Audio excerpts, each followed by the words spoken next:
Os saluda Xavier Vilajosana Estiarte, soy un artesano vidriero y naturópata investigador de la bioinformación fotónica y comunicación celular. Trabajo en campos de resonancia latente y herramientas que desarrollo, distribuyo y facilito formación para el bienestar personal y del planeta, mediante la información holísticamente encriptada de los campos bioenergético, neurológico, vitalizante, intuitivo, autodignificante y vivencial.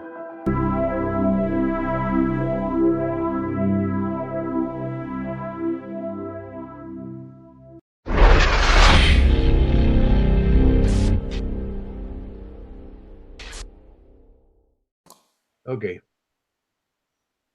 Saludos y bienvenidos a Sapiens, amigos y amigas.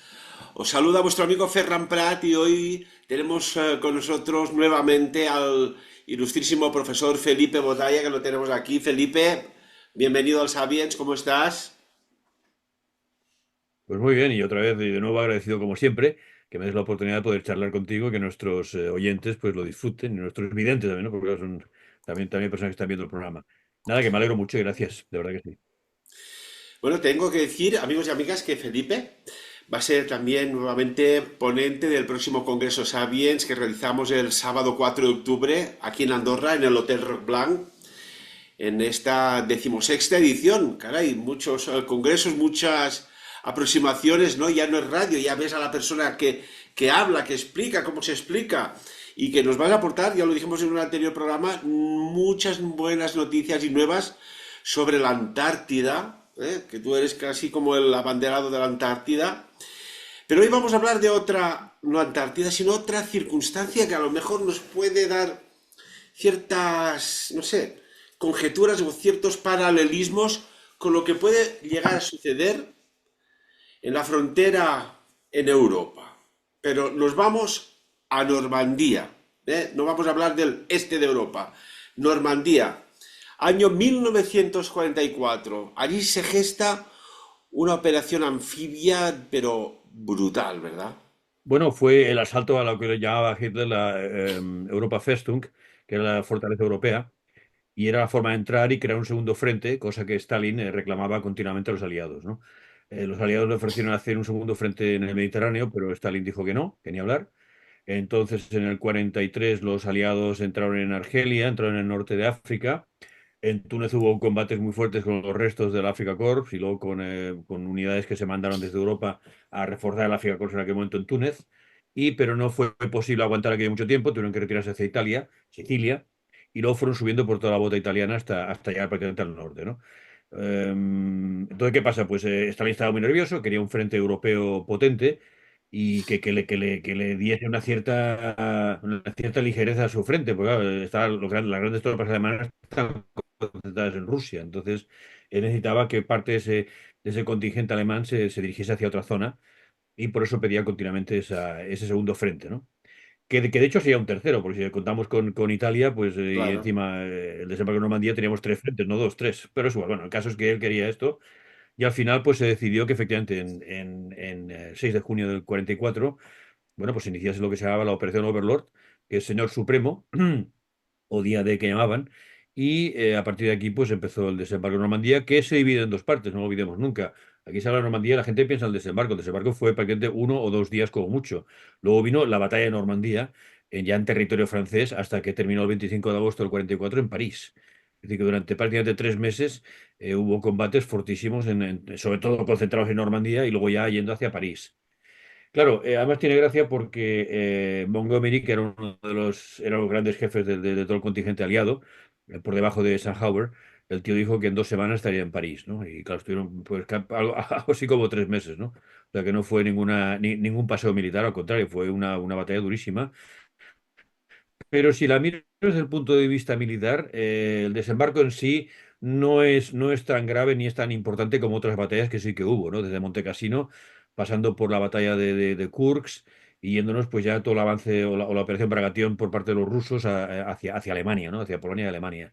Quiero decir que como militarmente hablando, el desembarco no fue nada del otro jueves, para entendernos. O sea, no fue una gran pieza. Lo que pasa es que permitió, claro, romper el frente y poder entrar en Francia y eso pues Alemania tuvo que desviar grandes divisiones a la zona para poder contener el ataque, ¿no? Esto es verdad. pero como batalla no fue una batalla de aquellas terribles. Para mí fue mucho peor Montecassino de largo que esta, ¿no? De largo, ¿vale? Yo también Y diré que, de sí. alguna forma, perdón, ibas a decir algo, No, no, sigue, Ferran, sigue, por favor. no, decía que aquí hay un precedente y es que siempre se acarició la idea de hacer un desembarco en Francia, concretamente en Calais, específicamente. Y como tú sabes, hubo dos ataques, digamos, para ver cómo funcionaba aquello. Yo diría que uno fue de escape, que fue Dunkerque, donde 330.000 soldados ingleses pudieron escapar de la bolsa en Dunkerque, y luego en Dieppe ya en el 42, con lo cual Dieppe fue un desastre. Lo que pasa fue un desastre que yo creo que permitió unas lecciones muy importantes para el ejército aliado, en este caso inglés, de lo que no tenían que hacer, ¿no? Y esto creo que fue la base de lo que luego sería el desembarco en Normandía, por ejemplo, ¿vale? Estoy hablando un par de años antes. Ujú. Dime, sí, perdón. Que hablas de Dunkerque, ¿Ibas a decir ¿no? algo? Curiosamente, Sí, en la sí. embestida alemana que pues, creó esa bolsa de miles y miles de soldados británicos, es curioso que Hitler dé la orden de pararse a su máquina de guerra y permita que esos 300.000 hombres se puedan escapar de aquella ratonera, de aquel cuello de botella en Dunkerque, en sus playas, para que después puedan ser utilizados para volver a atacarlos, ¿no? ¿Qué debió pasar por la mente? ¿O fue un error táctico? ¿O fue una estrategia política no entendida? Por estrategia política, ahora te explico. El hecho, a ver, si Hitler hubiese podido capturar a estos 300 y pico mil soldados británicos, no tengo ninguna duda que el ejército británico hubiese quedado realmente tocado. Es decir, no hubiese sido muy difícil poder sustituir a esos hombres perdidos en esa batalla. ¿Mm? Hitler lo que hizo fue detener el ataque y permitir que se marchasen, porque fue su cuarta oferta de paz a Churchill, que Churchill evidentemente no aceptó. Podía haber acabado con esos hombres en las playas y no lo hizo. Pero Churchill pues lo echó atrás esa oferta de Hitler, repito, la cuarta, y bueno, pues la guerra continuó, ni más ni menos, ¿no? Y además es curioso porque hubo una de las veces, la tercera concretamente, que las Ujú. cosas iban muy bien. Bueno, rebobino. Esta fue la tercera. La cuarta fue otra ya en Inglaterra, donde se llegó a un cierto acuerdo entre Alemania e Inglaterra para parar la guerra. Y entonces habían llegado a un acuerdo, pero en el último momento los ingleses se descolgaron con dos solicitudes más. Una fue que se regresase al patrón oro, cosa que Alemania pues no tenía, y otra fue que reabriesen las logias masónicas, a lo que Hitler pues se negó evidentemente, ¿no? Con lo cual, a partir de aquí, después de Dunkerque, la guerra continuó, y bueno, hasta el 45, como todos sabemos, ¿no? O sea que esto fue un tema que en aquel momento no se entendió, pero analizando la historia y viendo los contactos que hubo, efectivamente fue la oferta, fue una de las ofertas de paz hacia Churchill, que vamos, no podía ser, vamos, era inmejorable, ¿no? Dejar que su ejército escapase, y además escaparon en yates de recreo, o sea, no fue prácticamente ni la flota, o sea, que fueron barcos que salían desde Folkestone, desde Dover, desde otros pueblos costeros, hacia Barcos Calais pesqueros para, también, sí. para llevarse a la gente, o sea, que fue una cosa tremenda, ¿no? Pero se hizo, sí, sí, es verdad. O sea, fue una propuesta de paz. Además, en vivo y en directo, ¿no? Pero no lo aceptó Churchill. Bueno, Y entonces decirte que si vamos al desembarco. Perdón, sí, perdón. Sí, dime. no, es lo Es que que te yo iba a voy preguntar. hablando, ¿sabes? Perdona. Vamos al Dime, dime. desembarco. Las semanas previas, porque Alemania, Hitler y sus Sí, generales, su alto mando, sospechaban sí. de un desembarco, Mm. sobre todo en Calais, que fueron engañados, ¿no? Hubo una estrategia de inteligencia impresionante con la operación Carne Picada que engañaron sobre lo que sería el verdadero origen del desembarco en Normandía y se centraron mucho en reforzar al máximo el paso de Calais. Pero, ¿qué pasó exactamente las semanas hasta o los días previos al desembarco? A un lado y Bueno, otro. a ver, vamos a ver. Sí, sí, sí, sí. En el caso británico, que es quienes llevaron digamos, la iniciativa en este caso, el teniente general Frederick Morgan fue el hombre que diseñó un poco dónde había que desembarcar. Entonces él tenía cuatro posibilidades. Estoy hablando del año 43, o sea, un año antes, ¿no? Uno era Bretaña, otro era la península de Cotentin, Normandía, por supuesto, y el paso de Calais. El problema del paso de Calais, que era lo que parecía más lógico, porque estoy hablando de un paso muy corto en kilómetros y que prácticamente llevaba hasta Holanda, o sea, la frontera de Francia con Bélgica y Holanda. Pero era una zona con con mucha agua, era una zona con mucho barrizal, era una zona con ríos, con canales, y era una zona muy difícil para las tropas aerotransportadas, para el avance. Y sobre todo para las tropas anfibias también. Era muy complicada aquella zona. O sea, era una zona que no permitía un desembarco, digamos, en toda regla. Porque la propia tierra se ponía, digamos, del lado de los alemanes en este caso para un posible avance. Total, que fue desestimando hasta que llegó a Normandía. Digamos, este fue un poco el inicio del lugar, ¿no? He de decirte que tanto Hitler como Rommel, que fue el encargado de preparar lo que eran las defensas costeras, ambos creían que sería por Normandía, a diferencia de todo el cuartel general que decía que sería por Calais.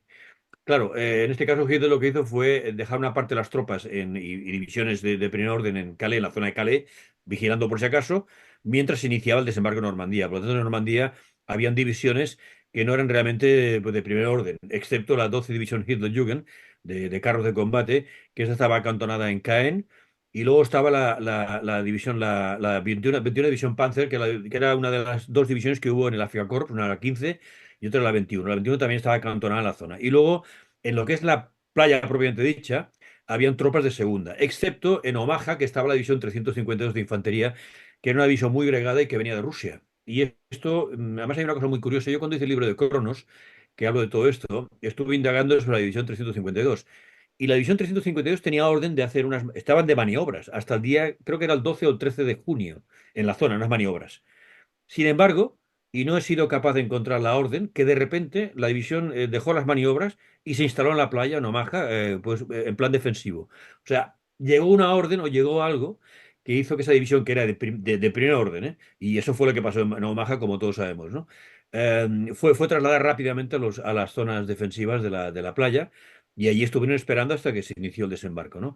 Luego en el resto de playas, que como sabéis, son las de, son las de Omaha, son las de Juno, son las de Utah, son las de Sword y son las de Gold. Son las que, digamos, son las flags en que se dividieron los aliados, el ataque y el desembarco. Ujú, Todas las playas tenían en total tenían unos 17 sectores. Si recordáis en la película del Soldado Ryan, Salvar al Soldado Ryan, ellos estaban en el sector Dock Green, que era uno de los ujú, sectores en que estaba dividido Omaha, por ejemplo. El resto de tropas en las playas, propiamente dicho, eran tropas prácticamente de segunda. Era gente ya, eran soldados algo más mayores, algunos de ellos heridos o convalecientes. Había mucha tropa rusa digamos, de voluntarios que hacían sobre todo mucho trabajo de ayuda y poco más. Eran tropas de no alto nivel, ni más, excepto la 352 que estaba, repito, en Omaha. Entonces, aquí es importante otra cosa. Toda la Francia estaba bajo el mando de Herr von Rundstedt, que era el comandante del ejército oeste, que, digamos, llevaba la batuta en la zona. Y se subdividía en Erwin Rommel, que hemos comentado ahora, que era el comandante del grupo de ejércitos B, en la zona este. Y luego estaba Geir von Schwebenburg, que era el comandante de la zona oeste, sobre todo Panzer. Y tanto von Rundstedt como este último, Schweppenberg, ellos eran de la opinión que si se producía un desembarco en Normandía, había que dejar que desembarcasen y una vez desembarcados, atacar. Rommel era totalmente opuesto a esto. Al contrario, dijeron, no, en el momento que van a desembarcar, hay que atacarles en ese momento. Y sobre todo cuando bajan de las barcazas, que están desorientados, que no saben dónde están, que están mojados, que están hechos un desastre, en aquel momento atacarles. O sea, o sea, no dejar que pongan un pie o una cabeza de playa porque es el final. ujú. Sin embargo, claro, Hermann Rusten era el comandante máximo de la zona y él dijo que no quería hablar, a ver, que sí, que se defendiesen las playas, pero no de una forma así, no dejarles pasar y en aquel momento atacar con las divisiones Panzer y con todo lo que hubiese en aquel momento. Claro, este fue un error fatal, ¿no? Un error fatal que yo creo que costó aquel desembarco, en pocas palabras, ¿no? Y así fue. Y entonces el 6 de junio, a las 6 de la mañana del sexto mes, 666, las tropas aliadas desembarcaron en Normandía. Las tropas aliadas estaban divididas entre ingleses, los americanos que estaban en Omaha y en Utah, y el resto que estaban en el resto de playas, y sobre todo eran británicos, y sobre todo eran tropas canadienses, neozelandeses, habían españoles, habían polacos, habían de la Francia Libre, o sea, había un mare magnum de tropas ahí, pues muy variado, ¿no? Se esperó hasta el día 6. Bueno, muchos dicen que fue por un tema de tiempo, el clima, tal. Pero Eisenhower preparó una carta por si fracasaba la operación, donde él se responsabilizaba totalmente de que había sido un fracaso y que él había calculado mal y que con la información que tenía, pues había tomado una decisión errónea. Esto estaba preparado en el supuesto que fracasase, ¿no? Y a partir de ese momento empieza la batalla del desembarco de Normandía con su batalla correspondiente, ¿no? Y ahí estamos ya en pleno desembarco. Y tú, Felipe, que has estado un montón de veces en la zona de Normandía, has visto aquellos búnkeres colosales, etcétera, etcétera. ¿El desgaste en dinero, esfuerzo, sirvió de algo haciendo aquella, permíteme decirlo, esa línea Maginot alemana de defensa que parece ser no sirvió para nada? A ver, si lo miro desde ese punto de vista, te diré es verdad. Lo que pasa es que tú has de ver esa batalla o ese desembarco desde el punto de vista alemán como una forma de retrasar al máximo el ataque aliado y que los aliados avanzasen lentamente. Porque siempre he dicho que desde el desembarco de Normandía se trata de una guerra de tiempo. ¿Tiempo para qué? Para construir las armas maravillosas que estaban en función, bueno, que estaban ya en diseño, estaban preparadas. Algunas de ellas ya habían salido en combate, desde los aviones a reacción, pasando por los cohetes, las V1, V2, tanques enormes, etcétera. O sea que era un tema de tiempo. O sea, yo siempre lo he visto así. Entonces, el hecho que se invirtiese, sin duda, dinero, se invirtiese tiempo y mucha gente que trabajó en esas defensas tiene su sentido cuando lo ves desde ese punto de vista. O sea, como batalla, bueno, como la línea de Maginot, pues no sirvió de nada, o fue totalmente inútil, ¿no? A pesar de que cayeron muchos soldados aliados en la playa y eso retrasó pues un par de días el ataque, ¿no? Y luego, claro, la batalla de Normandía, que fue una batalla terrorífica, ¿no? Y que tuvo a la gente ahí parada prácticamente en las playas hasta julio. O sea, esto a veces no se comenta, pero no entraron en Caen hasta julio, por ejemplo. Y Caen está muy cerca de las playas. O sea, que no hubo avance, no hubo un avance realmente fuerte. O sea, estuvieron realmente atacados por los alemanes como pudieron. Claro, los alemanes estaban bajo el manto aéreo británico y americano, que aquello era terrible, ¿no? Y sin embargo los pudieron contener. Fue una batalla entre la cantidad y la calidad. Yo siempre lo he dicho esto. Yo no digo que el soldado americano no fuese duro ni el británico, pero el soldado alemán que estuvo allí, sobre todo de las divisiones SS que estuvieron en combate, eran de un nivel muy alto y además con una razón de combate que no tenían los americanos. No tenían los americanos un chico de Wisconsin en medio de una playa de aquellas. ¿Qué diablos hago yo aquí, no? Sin embargo, el alemán sabía por qué luchaba. Y eso se nota en el espíritu de combate, ¿no? Y eso hizo que los alemanes luchasen. Bueno, la división 12 SS Hitlerjugend, Juventud Hitleriana, esta luchó hasta un 90% de bajas, que fue una cosa terrorífica. Estaba hablando de chicos de 17 años, ¿eh? En sus tanques, que De estuvieron 16 ahí años, ¿no? peleando hasta el Eran final, ¿eh? Luego adolescentes. estaba la división Panzer. Sí, sí, eran muy jóvenes, eran ex Hitlerjugend que les dieron la oportunidad de enrolarse en la división que se creó prácticamente medio año antes y con carros de combate, y entonces la llevaron a Normandía, no con todos los tanques, porque faltaban todavía rellenar bien la división, pero se pusieron en combate, sí, o sea, llevaban una moral de combate que no tenían los americanos, ni muchísimo menos, ¿no? Y esto, piensa que en Caen fue una batalla terrorífica que costó muchísimo tomar Caen, y sobre todo el aeropuerto de Carpiqué, que fue defendido por la división 12 SS, ¿no? Y no había forma de sacarlos de allí, no había forma, los británicos ahí se estrellaron un montón de veces. Además, piensa que luego se unieron la primera división, la Leibstandarte Adolf Hitler, la segunda que era la Das Reich, la 12 que he comentado, y luego la 17 Panzergrenadier, que eran la división Gottsbomb-Verlichingen, que era una división también de granaderos blindados durísima. Luego ya de la Wehrmacht a la 116 Panzer División, el regimiento Grossdeutschland, está la 116 Panzer División, está el Panzerregiment Grossdeutschland y luego está la Panzerlehr, que es una división también de reciente formación que está formada por todos los cuadros de las escuelas de tanques, todo el profesorado y todos los tíos que sabían manejar carros y montar la división Panzerlehr, que luchó en Normandía y luego luchó en las Ardenas, por ejemplo. Claro, en aquel momento los americanos se encontraron con los aliados, vamos a decir, y sobre todo los americanos, que fueron los que llevaron, yo creo, el peso fuerte del combate, ¿no? Se encontraron con unas divisiones muy modernas, como he dicho, con un espíritu de lucha que ellos no tenían en aquel momento, ¿no? Así de claro. Y eso se notó. Por ejemplo, ¿Qué, la división 12 SS que te comento ahora está bajo el mando de Fritz Bitt, que este murió, era comandante de la división y este murió en un bombardeo el 12 de junio, un bombardeo naval, y fue sustituido por Kurt Panzermeier, que era un tío, fue el general más joven de la Segunda Guerra Mundial, un tío muy joven, que era un antiguo minero de Silesia, y el tío llevó la división de una forma espectacular, ¿no? Bueno, fue en aquel momento, fue un hombre casi diría providencial en aquella situación, ¿no? En aquella situación. O y sea que imagínate Felipe, tú cómo estaba la sí. cosa, ¿no? Dime. Y una pregunta. ¿Qué fue que murieron tantísimos soldados alemanes? Con los datos que tengo yo, sobre unos 78.000 alemanes frente a los 5.000 canadienses, los aproximadamente 9.300 norteamericanos, bueno, estadounidenses, y 17.700 ingleses. ¿Qué inclinó el devenir de la batalla? ¿Pero a qué te refieres? ¿En la playa o en la batalla de Normandía? Son En la dos cosas batalla de diferentes. Normandía. La batalla, ¿no? La batalla, a ver, la batalla piensa que eran unos 250.000 soldados alemanes en total, aproximadamente. Y frente a 2 millones de aliados, ¿eh? Claro, que tuviesen 70.000 bajas, bueno, claro, es una posibilidad porque, repito, fueron luchas durísimas donde sobre todo muchos de los muertos vinieron por la vía de bombardeos aéreos, o sea, que muchas veces no era ni en combate. Entonces, claro, el poder aéreo que tenían los aliados, que estamos hablando de 5 o 6 mil aviones frente a 500 de la Luftwaffe. Claro, que el dominio del aire era total, día y noche, es decir, que era muy difícil moverse. Claro, eran tropas que tenían que estar continuamente vigilando el aire, el cielo, tenían que desplegarse muy bien camuflados con ramas, se tuvieron los tanques que parecía pues una maleza.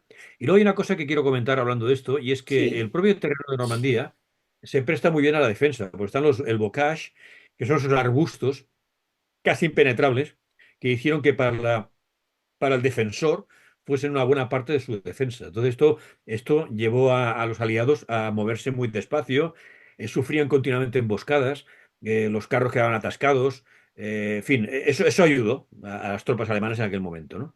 Y hubo, por ejemplo, el día 13 de junio hubo en Villers-Bocage, hubo la famosa batalla de tanques donde Michael Bittman, que es considerado uno de los mejores carristas de la Segunda Guerra Mundial, se llevó por delante 30 tanques, 20 semiorugas, camiones, se lo llevó con 3 o 4 tigres, bueno, y montó una de miedo y pasó a la leyenda, ¿no? Luego murió el 8 de agosto en Falaise. Bueno, en la carretera entre Falaise y Caen. Hubo una serie de batallas muy importantes. De hecho, los ingleses, Montgomery, que estaba hasta las narices, que no podía más, quería hacer algo importante frente a Eisenhower, porque aquí hubo un tema también de mucha soberbia y de mucho orgullo entre el mando americano e inglés. Y preparó la operación Goodwood, que fue una operación con más de 1.000 carros ingleses. Y entonces estaba la división blindada de la Guardia de la Reina, estaba la 11 división, la séptima división de Ratas del Desierto, estuvieron en África. Pero claro, perdieron 610 vehículos en la batalla. O sea, los alemanes se los llevaron por delante sin ningún problema. Claro, todo esto hacía que se viniesen abajo la moral aliada, ¿no? O sea, no esperaban un combate tan duro como ese, ¿no? Así como los alemanes sí que estaban preparados, los otros no. Y esto hizo que se retrasasen muchas cosas. Piensa que, como he dicho antes, hasta julio no se tomó Caen, que repito, está muy cerca de las playas, si miras el mapa. Con lo cual, claro, hasta que llegó un momento que aquello se rompió. Patton intervino. Las tropas americanas, sobre todo, fueron hacia Cherburgo, que fue la primera ciudad que cayó en manos aliadas. Y a partir de aquí fueron bajando y hicieron un rodeo y se formó lo que se llamó la Bolsa de Falaise. La Bolsa de Falaise, hubo unos 10.000 soldados alemanes que cayeron allí en la bolsa, se perdieron 500 vehículos de blindados y de todo tipo y hubo 40.000 prisioneros, por ejemplo. Y aquello para mí marcó el final No, a ver, no, el final sobre el terreno, porque la batalla terminó el 25 de agosto con la toma de París, ¿no? Y en esta bolsa de Falaise, pues los alemanes perdieron una buena parte de su potencia y no les quedó otra y menos mal de la división otra vez Hitlerjugend, la 12, que permitió un corredor para que pudiesen escapar muchísimas tropas y muchísimos vehículos todavía, hasta que quedó cerrado por los ingleses, que ya pues se rindieron los alemanes y los que quedaban, evidentemente, ¿no? O sea que fue una batalla terrible en este aspecto, ¿no? Terrible. A ver, desde el punto de vista militar, muy interesante, por muchas razones, pero reconozco que fue una batalla feroz, feroz. Y donde ves la calidad de un soldado frente al otro, ¿no? y por Dime. ejemplo, hay anécdotas previas al desembarco en Normandía, porque claro, servicios de inteligencia y contrainteligencia iban locos, ¿no? Unos para defender, otros Sí. para informarse, a ver qué pasará, por dónde desembarcarán. Había una tensión. Pero hubo dos cosas que a mí me llamaron mucho la atención y ahora te diré, y que me gustaría que hicieras, como siempre, este magnífico análisis, Felipe. Por un lado, Bien. unos días antes del desembarco de la operación Overlord, el desembarco de Normandía, en Inglaterra detiene un hombre, Leonard Sidney David, que resulta que pues, es creador de unos crucigramas que salen habitualmente en el rotativo Daily Telegraph, y resulta que, bueno, es detenido por el MI5 rápidamente. Y ostras, dices, oye, pero ¿qué pasa a este hombre? ¿Por qué lo han detenido, no? Y aquí habían dos sospechas. Una, porque investigaba a todo el mundo. En su pasado había sido soldado en la Primera Guerra Mundial y había viajado a Alemania tras la muerte de 3 alumnos en una excursión que despertaron sospechas. Y otra, que en esos crucigramas salían o aparecían palabras clave muy curiosas que iban relacionadas con las, muy bien que has dicho, algunas de las playas del desembarco de Normandía, ¿no? Salía la palabra overload, que era la palabra de la operación secreta, Utah, Omaha, Mulberry, Neptune, y eso, bueno, hicieron que lo detuvieran. Claro, estamos hablando de la operación Overlord que movió, como tú has dicho, miles y miles de, de soldados. ¿Eso fue una coincidencia o trabajaba para los servicios o trabajaba para Alemania este hombre? ¿Qué opinas? Bueno, ha habido diferentes versiones sobre este hombre. Algunos dicen que era un doble agente, otros que efectivamente trabajaba 100% para Alemania, y otros que simplemente lo que quería era despistar. Pero claro, despistar poniendo los nombres reales es un poco raro, ¿no? Como mínimo.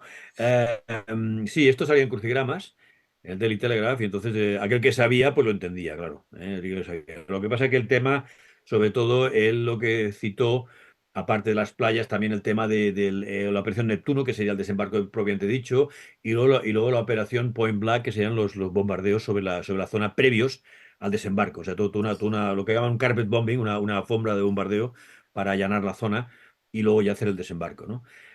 De todas formas, el tema importante, porque esto al final no deja de ser un espía, vamos a decir, ¿no? Pero por otro fue, como tú has dicho muy bien, los servicios secretos, servicios de inteligencia, usaron los versos de Paul Verlaine, que iban siendo emitidos por la BBC internacional, y el uno de entre el 1 y el 6 entre el 1 y el 5 de junio, o sea, 4 días antes, 5 días antes del desembarco, ¿no? Que era el primer verso se hizo el 1 del 6 y el segundo el 5 del 6. Y el último fue los largos sollozos de los violines de otoño, mueve mi corazón como nota en la languidez. Y esa era la frase del verso de Paul Verlaine que indicaba que se llevaba adelante la operación, porque había sido eh, retrasada varias veces, pues decía por el tema del clima y buscaba una fecha correcta y al final cuando en el momento que suene este verso de Paul Verlaine quiere decir que estamos ya en marcha hacia Normandía. Y esto fue avisar a la resistencia, que ese es otro de los cuentos habituales que explican de la resistencia francesa, que fue un cuento de espanto. Y a partir del desembarco empieza una cierta operación de la resistencia, pero la resistencia fue prácticamente, vamos, que no existió, así sencillo. La Francia fue un país que colaboró con Alemania y ya está, no hay más. Para 4 operaciones que hizo la resistencia lo hizo sobre todo cuando los americanos ya habían llegado. O sea que que no sirvió de mucho. Bueno, es igual. El caso es que en ese momento se puso en marcha la operación, pero claro, por otro lado, los ingleses también crearon y los americanos crearon también un ejército ficticio que se supone que estaba estacionado en Inglaterra, en la costa frente a Calais, con tanques inflables y con tanques de mentira. Y bueno, pues aquello hizo que la operación, pues bueno, no nos vayamos de Calais porque pueden llegar hasta aquí, ¿no? Y eso, yo aquí tengo que decir una cosa, y es que el almirante Canaris, que era el jefe de la Abwehr, que era el servicio de inteligencia alemán, para mí fue un traidor hacia Alemania, ¿eh? O sea, el hombre yo creo que desfiguró muchas de las informaciones que recibía correctas, y esto hizo morir a muchos soldados alemanes porque no informó. De hecho, cuando mataron a Heydrich en el 43, está a punto de descubrir a Canaris y lo hubiesen fusilado en aquel momento, ¿no? Pero bueno, lo mataron en Praga y ahí terminó Heydrich. Pero este hombre ayudó mucho a los aliados, o sea, no tengo ninguna duda, ¿eh? Ninguna, vamos, ninguna. Cosas muy raras y no. Bueno, y eso fue. Yo diría que a nivel general, el cuartel general alemán no fue muy bueno en temas de inteligencia, ¿eh? Fue superior, por ejemplo, los rusos, con su grupo de espías de Orquesta Roja, que estaban introducidos incluso en el alto mando alemán, y los ingleses y americanos fueron bastante mejores que los alemanes. O sea, en este aspecto los alemanes estuvieron en manos de un tío que fue un desastre. ¿Eh? Además, fue un desastre queriendo, o sea, no es que fuese malo O o un sea, mal aposta. investigador. Lo hizo adrede, ¿eh? Sí, sí, el tío Vale. colaboraba con los aliados, seguro, seguro. Y eso es lo que hay. O Pues, sea que la batalla pero terminó luego funcionó, en París, como sabes. Perdona, digo, funcionó, ¿Perdón? por ¿Perdón? tanto, ¿no? La activación de Port Verlaine, sus versos, y activaron también la Sí, sí, sí, eso resistencia, sí. empezando a Sí, sí. sabotear las vías de comunicación por todas partes. Correcto. Correcto, sí, sí, sí, efectivamente. Bueno, primero se lanzaron 20.000 hombres aerotransportados, paracaidistas que cayeron toda la zona de la región del Contentá, que era una zona también con muchos canales y muchos ríos, y muchos se fueron al fondo con 40 kilos de carga que llevaba cada soldado, ¿no? O sea, que fueron tal como cayeron al agua, se fueron al fondo del agua y se ahogaron ahí mismo. Ahí todavía quedan cadáveres ahí, pobres. Y estos son los que iniciaron aquello enseguida. Estoy hablando de las 3 de la mañana, empezaban ya los paracaidistas a entrar. O sea que, y aún así los alemanes no acaban de verlos, estaban esperando. Luego Rommel estaba en Alemania por el cumpleaños de su mujer, o sea, no estaba en el frente. Cuando volvió fue atacado por un avión, por un avión aliado que lo dejó herido y tuvo que ir a volver a Alemania para recuperarse. O sea que una serie de circunstancias que no ayudaron de alguna forma. Solo la división 352 estaba en su sitio, eso seguro. Eso Y, seguro. y Hitler estaba durmiendo y los generales no tomaron la decisión del contraataque mientras duraba la operación porque tuvieron miedo de despertarlo. O sea, esto también Bueno, fue esas horas. sí. Bueno, esto se dice, efectivamente. Te recuerdo que Hitler era un tío que sobre todo llevaba mucha vida nocturna. O sea, él estaba más despierto que por la noche que de día. Estoy hablando de la guerra, ¿eh? Durante la guerra. Y él, en fin, si le hubiesen dicho que no hubiese pasado nada, además, mira, pues hay un ataque de paracaidistas, empiezan los bombardeos por la zona de Normandía, el único que hubiese hecho es, coño, esto confirma lo que yo decía, ¿no? Y por lo tanto, pues todo el mundo adelante. Sin duda hubo un momento que, bueno, ¿se lo decimos o no? Pero ya cuando se lo dijeron ya era muy tarde, es decir, ya la forma de reaccionar era muy difícil. Y tampoco dio permiso en aquel momento, porque estamos hablando de las primeras horas. ¿Por qué vas a enviar desde Calais divisiones hacia Normandía cuando puede ser que en ese momento esto sea una distracción y desembarquen en Calais? Y eso retrasó incluso varios días el movimiento de tropas hacia Normandía. La división d'Arrais, que estaba en Montauban, junto a Toulouse, subió disparada hacia Normandía, la división Panzer SS la Reich, la segunda.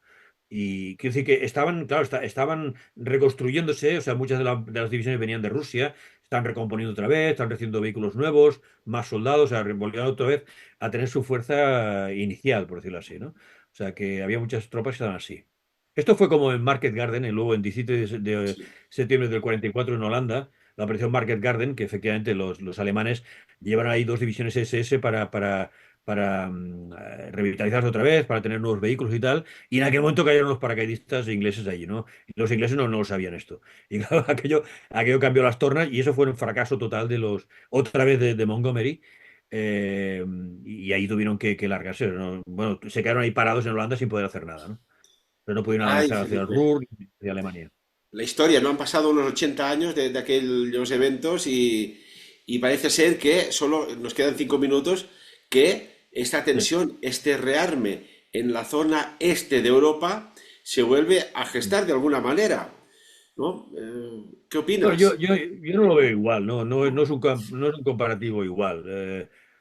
Yo vuelvo otra vez a lo de siempre y sabes que lo he dicho muchas veces. Yo en estos aspectos lo digo entre comillas, más positivo. O sea, yo no creo que vaya a haber una guerra. ¿No? Otra cosa es que haya gente que la quiera. Esto estoy de acuerdo, ¿eh? Desde todo el lado, los que nadie ha elegido la Unión Europea no quieren llevar una guerra, teóricamente. Ahora han hecho unas maniobras con 25.000 hombres. 25.000 hombres y nada es lo mismo. Es decir, 25.000 hombres frente a un ejército soviético que trabaja en el número de personas, el número de soldados. 25.000 hombres acaban con ellos en poco tiempo. Entonces, es que no tenemos nada que hacer, además es ridículo. ¿Cómo vamos a llegar hasta Moscú? ¿Cómo vamos a llegar hasta Moscú? Si fuese el caso. Es absurdo, es un absurdo. No hay nada que hacer. Es un absurdo. Felipe, hace pocos Entonces, días esto es un salía poco en el intocable. rotativo del New York Times un Sí, artículo en el cual se veían tiendas de campaña, refugios para aviones de combate, etcétera, etcétera, de Rusia, en el sentido de que parece como si se estuviera reforzando por la parte del este y también la parte del oeste de la frontera de Finlandia, ¿no? ¿Puede acontecer allí algo con este robustecimiento, refuerzo de ejército por un lado y otro? ¿Puede haber un sí. segundo frente allí? Claro, la No, no lo frontera creo. eh, No, no lo con creo. No lo Rusia, creo. ¿no? Sinceramente no lo creo, Farán, salvo que, ¿No? salvo que Occidente haga un ataque de falsa bandera. ¿Me explico? O sea, Sí. un detonante que nos lleve a eso. Pero serán antes los otros, la Unión Europea, que Rusia, seguro. Entonces, si es un ataque de falsa bandera, por supuesto que Rusia responderá. Entonces ya veremos qué pasa. Pero en condiciones normales, si no hay ningún ataque de falsa bandera, todo esto son ladridos de perro, pero nada más. No llega a ningún sitio. Y a ver, pensemos que estamos desarmados totalmente en Europa. O sea, nuestros ejércitos son de risa. Un ejército que no podemos pensar en ningún ataque serio contra nadie, en el fondo, ¿no? ¿Y qué opinas ¿Qué de esta estamos haciendo aquí? operación Estamos haciendo un ejército. ucraniana con los Eh, aviones, los cazabombarderos a 1.500 kilómetros en Siberia? Bueno, claro, es una posibilidad, ya ha pasado, pero los rusos de todas formas aparentemente no han hecho nada hasta ahora. No sé cuál será la reacción de ellos. No les habrá hecho gracia perder los aviones, algunos de largo alcance, aviones estratégicos. Vamos a ver, en el fondo, Ucrania está haciendo, yo creo que son estertores, ¿no? Está durando mucho, pero son estertores todo esto. No tiene un ejército para tomar o para entrar en Rusia ni para hacer nada realmente grave contra Rusia. Rusia puede acabar con Ucrania cuando quiera, lo que pasa es que no lo va a hacer porque Ucrania, como sabes en la historia, en Ucrania empieza Rusia. Entonces, para ellos es muy importante Ucrania, no es un lugar cualquiera. No pueden arrasarlo con bombas atómicas. ¿Qué van a hacer allí? Es decir, es un absurdo, no tiene ningún sentido. Putin será lo que tú quieras, pero no es idiota. ¿Qué coño? No lo es, ¿no? Lo que son Ay, idiotas son Felipe, la Von der Bruggen y toda esta gente.